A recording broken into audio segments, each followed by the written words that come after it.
Hi, this is Carmen from Annie Design Crochet, and today I'm going to show you how to make this very pretty sunflower square. It's a very easy square to make and very versatile. The first 3 rounds almost make a little flower, as you can see, and the third round is made using popcorn stitches, which I will show you how to do. I've used a double knit yarn for my squares and a 4.5 hook. You can use any yarn that you have. Worsted weight would be perfect, and use a larger hook, probably a 5.5 or a 6, depending what you're making.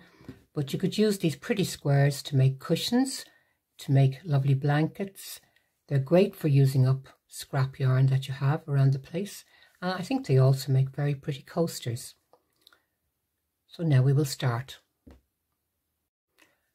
For round 1, we will first of all make a magic loop and chain 3. And into your magic loop, make 15 double crochets. Your beginning chain 3 will count as your 16th double crochet. So you will have a total of 16 altogether.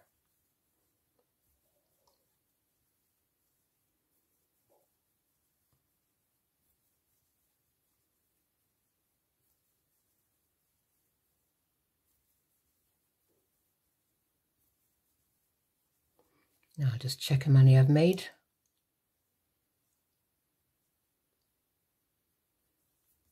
$12.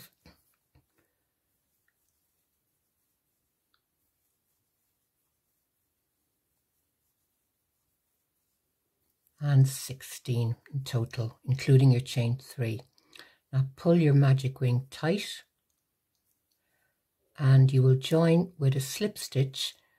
You can do it either at the top of your beginning chain 3, but I prefer to do it a slip stitch join into my first double crochet made, which would be your second one in. I'll show you now in a minute why. The actual little join there will make your 16th loop, and I find it makes it neater than joining in the top of the chain 3, which can also leave a little gap, but you do whatever works best for you.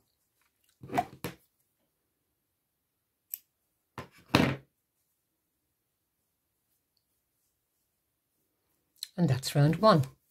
Magic loop, 16 double crochets. And for round 2, we will use our next contrast colour and join in any stitch under 2 loops. Pull your new yarn through and chain 3. And back into the same stitch, we will make a double crochet. And that is your first double crochet 2 together, or double crochet cluster. We will chain 1, and into our next stitch, we will make another double crochet cluster. Yarn over hook, insert under 2 loops, pull up a loop, yarn around hook, pull through 2 loops, yarn over hook, back into the same stitch, pull through a loop. You now have 4 loops, yarn over hook, pull through 2, yarn over and pull through last 3. That's your double crochet cluster. So chain 1 and make another double crochet cluster into your next stitch. Yarn over hook, back into your stitch, yarn over hook, pull through 2 and pull through your last 3, and chain 1 again, and you will do that the whole way around. And remember to do a chain 1 between each cluster.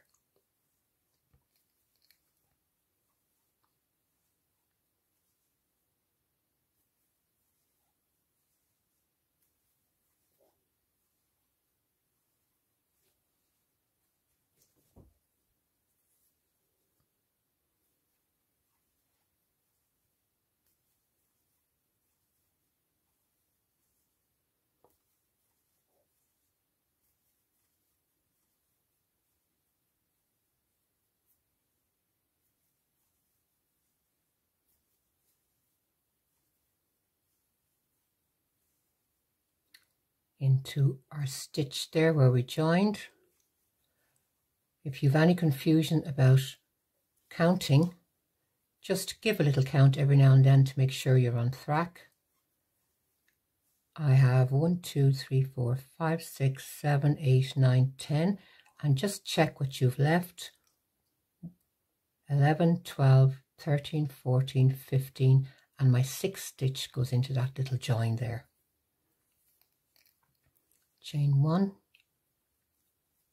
can catch your thread to crochet over it if you like, but I would still advise you to always weave in your threads with a needle at the end to make sure they stay secure, particularly if it's a blanket. They can easily become undone.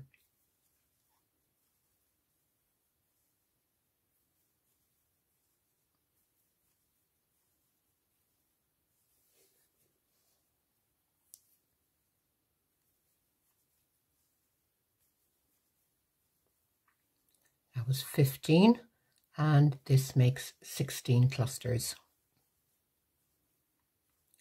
Chain 1, and then you can join with a slip stitch into the very first chain 1 space that you made.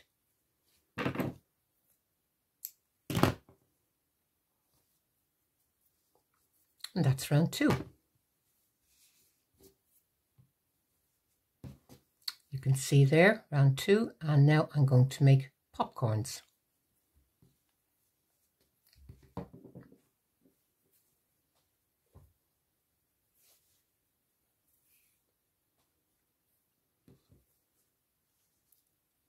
Now join your next color, which is yellow here, into one of your chain 1 spaces and pull through. Each popcorn comprises of 5 double crochets, but for your very first popcorn you will make a chain 3 and 4 double crochets all into the same chain 1 space.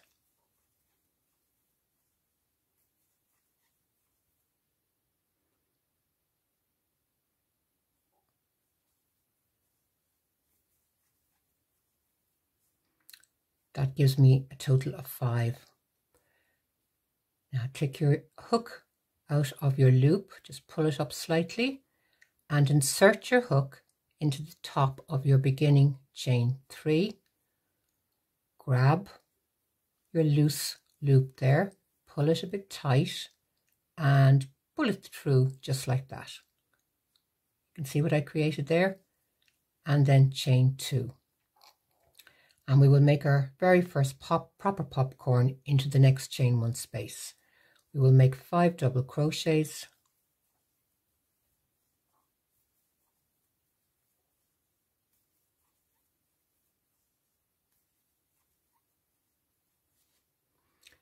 loosen your loop very slightly, insert your hook into the top of the very first double crochet you made, grab your loop, pull it a little tight and pull it through. There, you can loosen it if you just to see what you've done, but pull it tight to keep it nice and taut, and then chain 2. And I'll do one more popcorn for you. 5 double crochets,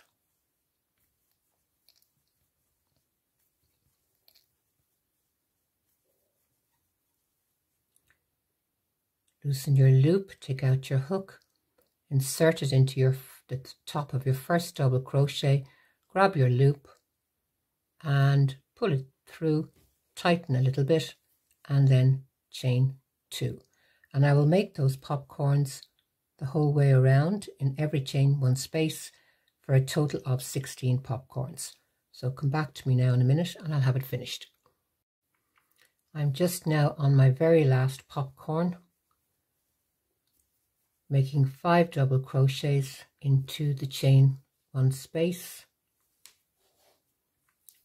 pull up my loop,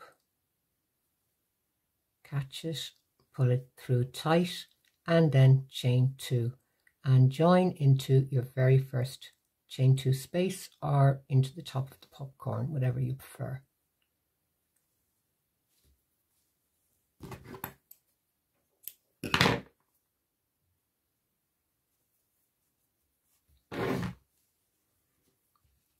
And that's round 3. It actually makes a lovely motif on its own. Let's pull my ring a bit tighter. But now I'm going to show you how to do a 4th round, which will square off your lovely sunflower, similar to this. And remember, you can find the written pattern on my blog, and I'll leave a link in the description box below. And round 4. And round 4 is where you will square off your circle. You have 16 chain 2 spaces, and we will make 4 corners, and which leaves us with 3 chain 2 spaces in between.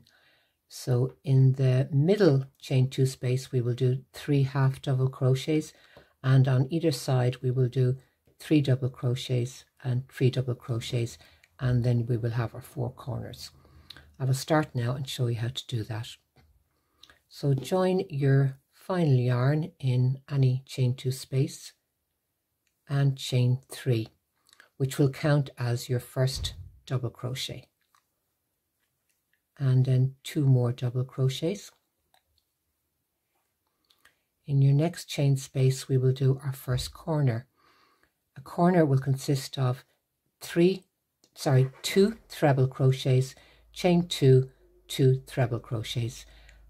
Treble crochet is where you will put your yarn around your hook twice, insert your hook in the space, pull a loop up, yarn over, pulled through 2, yarn over, pull through 2, and yarn over and pull through your final 2. 1 more treble, chain 2, and 2 more treble crochets. And that's your first corner made. In your next chain 2 space you will make 3 double crochets, and in the next space we will make 3 half double crochets, then 3 double crochets,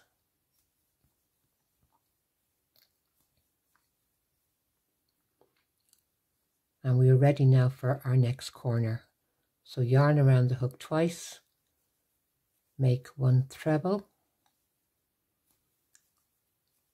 2 treble, chain 2, and 2 more trebles.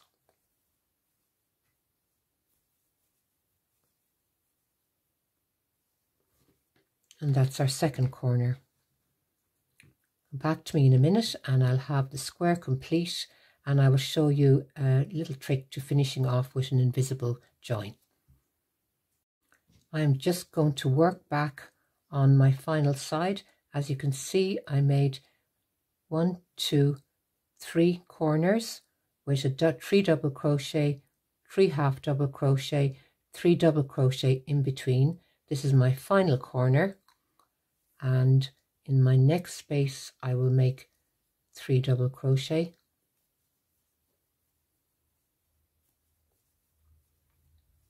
in my next space 3 half double crochet, and now we need to join to the first 3 double crochet that we made. You can just do a slip stitch join into the top of the beginning chain 3, but if you'd like to do a neater join, I will show you now. Pull up your loop ever so slightly, cut a nice long thread, and pull your yarn the whole way through. Get yourself a darning or a wool needle, whatever you use to weave in your threads, and insert your darning needle through the 2 top loops of the second double crochet that you made in the beginning. Do you remember we made a chain 3 for your first double crochet, then 2 double crochet in that space? But insert your hook in the top of the second double crochet from front to back, pull it through gently until it's around the correct size, and then bring your hook back and insert it back in to the back loop only of the last stitch you just made, and pull that, and as you can see you have a nice neat join, and just weave in as normal.